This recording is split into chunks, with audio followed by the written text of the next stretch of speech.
Welcome to the concluding episode of Climate Crisis Countdown to Year Zero. Warning, you might find the content here disturbing, but the truth must be revealed. In previous episodes, we learned that Year Zero, the year our planet could be destroyed, is 2026. However, we can prevent this apocalypse by making one simple change: global adoption of the vegan lifestyle. We must make the philosophical shift from normalized violence to normalized non-violence. Only in this way can all beings survive and thrive. Only in this way we can prevent Year Zero from happening. Many believe that once a critical mass of veganism is reached, all other humans on Earth will follow, and the shift to world vegan will happen quickly. Have we reached this critical mass or tipping point? Are we close to it? Let's hear from some plant-based advocates.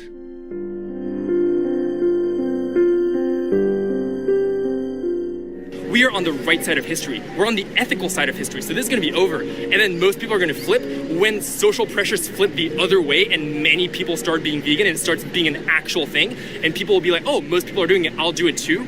Then people like us, who now, a lot of people call us heretics. A lot of people call us crazy, like all this kind of stuff. Then you'll see that in 20, 30 years, you'll have all our friends hitting us up being like, yo, you're a visionary. And that's what we're going to get. And that's 100%.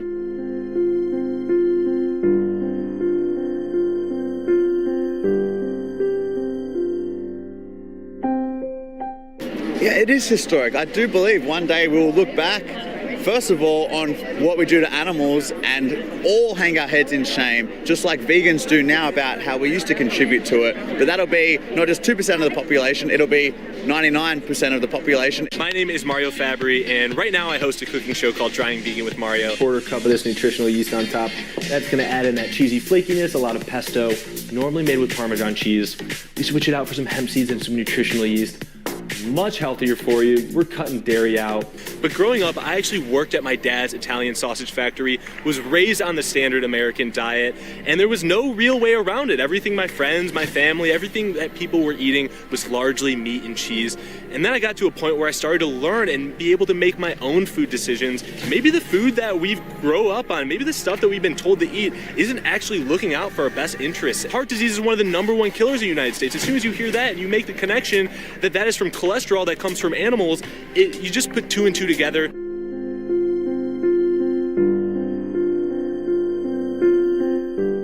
It's inevitable that their industry will go away. It will end. So if they were smart, even business-wise, they would listen to us when we're telling them their industry has no future. The planet can't sustain it, and human consciousness will not go along with it. We're evolving too quickly. Vegan companies like Beyond Meat are now going public, and this is where the smart money is going. We are hitting the tipping point. Feel it. Believe it.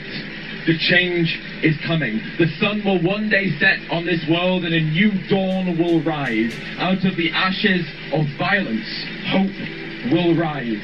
Now we as a movement exist in the millions of individuals, but together we move as one. And as one, we cannot be stopped. We will not be stopped.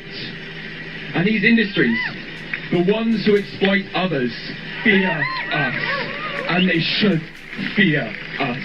For every single day, our numbers grow stronger, our conviction grows harder, and that change becomes ever more inevitable than it was the day previous. And they fear us because they know that we will not stop fighting, that we will never take a day's rest, and we will never take a day's break until the animals are liberated from the shackles that our species has imprisoned them within.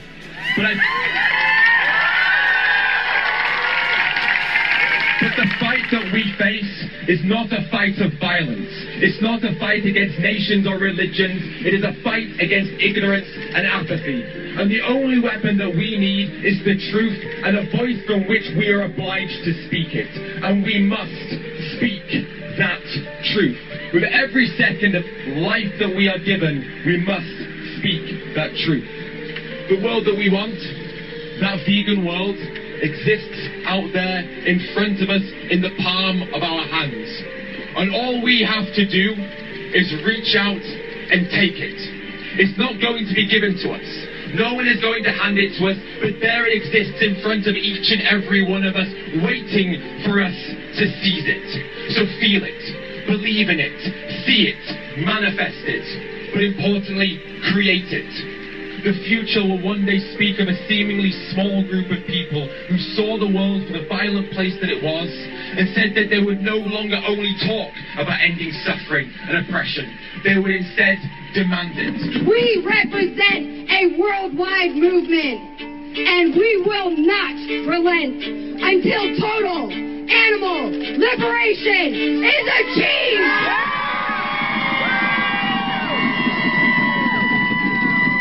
And in that moment, when those demands were met, humanity looked to the things they'd done to non-human animals with disgust, disdain, and with guilt. And they said, the lives of non-human persons should be treated with the same value and respect that we assign to our own lives. We all know what this is. This is the corpse of a living creature, someone's baby. A sentient being like us, with thoughts and feelings and a destiny, and it's taken from millions of animals every year in the name of that we can't possibly live without eating meat. It's not possible. I can't do it. I can't become a vegan. I can't take responsibility for this industry. I can't take responsibility for this planet. And what it represents to the people who did this is just money in some corporation's profit, in their pocket. It's not hopeless, like people are saying. We have a chance to reverse climate change. We have a chance to reverse biodiversity loss. We have a chance to stop all the wildfires. We have a chance to stop the ice from melting.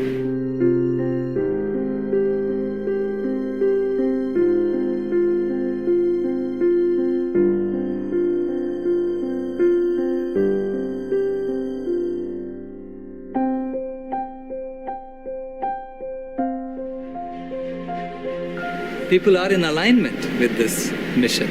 They will listen to us if we say, if we just reduce consuming animals, you can actually bring back the forest.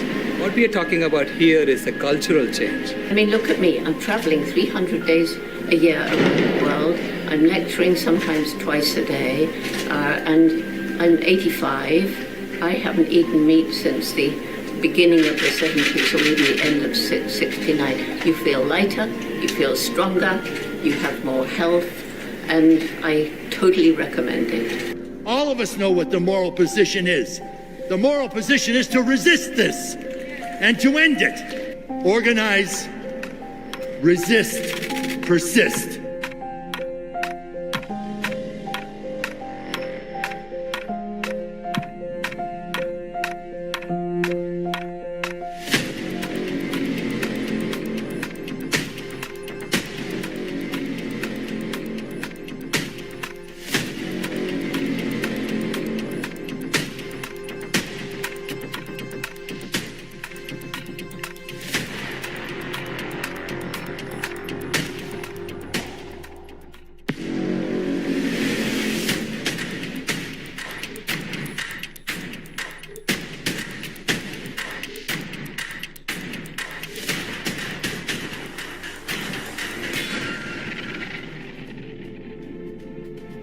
Many thanks to all those involved in producing this inspiring and eye-opening documentary, as well as the countless others who are working tirelessly to bring about world vegan as quickly as possible.